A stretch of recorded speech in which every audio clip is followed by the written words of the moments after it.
আসসালামু আলাইকুম, সবাই কেমন আছেন? আল্লাহর রহমতে আমি ভালো আছি। তো আমি টমেটোর সালাদ বানাবো ব্লেন্ডার করে। তো কিভাবে টমেটোর সালাদ বানাইতেছি ভিডিওটা প্রথম থেকে শেষ পর্যন্ত দেখেন। তো আমি এখানে কাঁচামরিচ নিয়েছি, রসুন নিয়েছি, টমেটো নিয়েছি, লেবু নিয়েছি, ধনিয়া পাতা নিয়েছি। তো এখন আমি সবগুলো কেটে নিব। তো আমি ধনিয়া পাতা ছাড়াই টমেটোর সালাডটা বানাই। তো আমার কাছে যেহেতু ধনিয়া পাতা আছে তাই আমি ধনিয়া পাতা দিতেছি আজকে।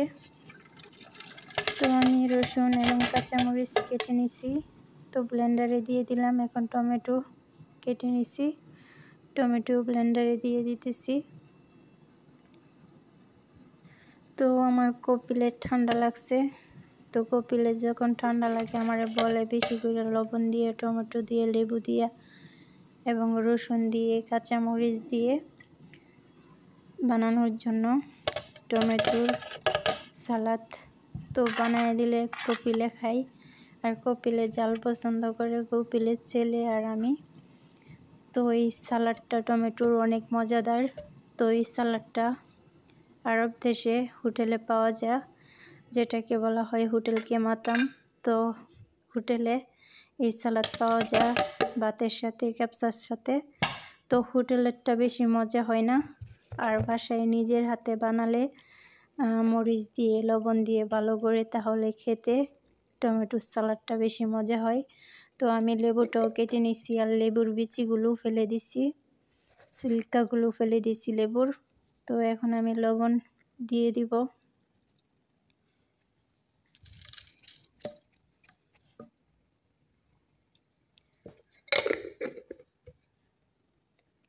এখন আমি পানি দিয়ে দিব।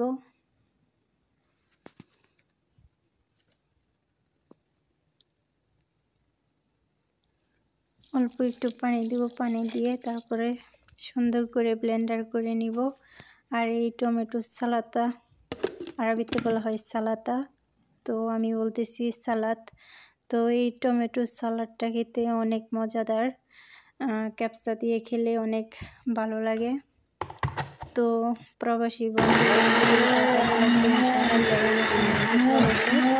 তো যারা সৌদি আরবে আছেন প্রবাসী বন্ধু, তারা এইভাবে টমেটোর সালাদ বানাবেন ব্লেন্ডার করে, ইনশাল্লাহ অনেক মজা লাগবে। আর ক্যাপসা দিয়ে খেলে, আর যেদিন টমেটোর সালাডটা করবেন ব্লেন্ডার দিয়ে একটু ভাতটা বেশি রান্না করেন, যে কারণ এই টমেটোর সালাদ দিয়ে ভাত দিয়ে বা ক্যাপসা দিয়ে খেলে ভাতটা একটু বেশি লাগে। তো আমার টমেটোর কালারটা আসে নাই কারণ ধনিয়া পাতা এবং কাঁচামরিচের জন্য একটু সবুজ সবুজ দেখা যাইতেছে। তো এই তো আমার টমেটোর সালাডটা হয়ে গেছে। আমার ফেসবুক পেজ হচ্ছে লতা পারভীন। সবাই আমার ফেসবুক পেজটাকে ফলো দিবেন, লাইক দিবেন, কমেন্ট করবেন, শেয়ার দিবেন ভিডিওটা। তো এই তো আমার রাতের ক্যাপসা রান্না করছি মোটা চাল দিয়ে, যেটাকে আরবিতে বলা হয় অবুবিন্ত। তো উটের গোস্ত দিয়ে রান্না করছি, আর টমেটোর সালাদ বানাইছি ব্লেন্ডার করে।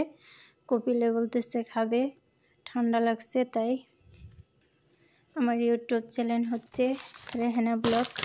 সবাই আমার ইউটিউব চ্যানেলটাকে সাবস্ক্রাইব করবেন, লাইক দিবেন, কমেন্ট করবেন, ভিডিওটা শেয়ার দিবেন। যারা যারা ভিডিওটা কষ্ট করে দেখতেছেন তাদের সবাইকে অনেক অনেক ধন্যবাদ ভিডিওটা দেখার জন্য। আপনাদের সাপোর্টে আমি ইনশাল্লাহ এগিয়ে যেতে পারবো, আপনারা যদি আমার পাশে থাকেন। তো আমি এখন ক্যাপসা দিয়ে টমেটোর সালাদ দিয়ে খাইতেছি। তো এই টমেটোর সালাডটা অনেক মজা মাশাল্লাহ।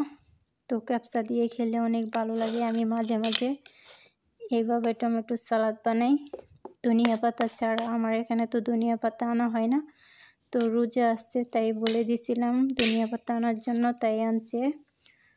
তো রোজা ছাড়া ধনিয়া পাতা আনে না, তো আমি ধনিয়া পাতা ছাড়াই টমেটোর সালাডটা বানাই। তো সবাই ভালো থাকবেন। আজকের জন্য ভিডিওটা এখানে শেষ করলাম। আল্লাহ হাফেজ।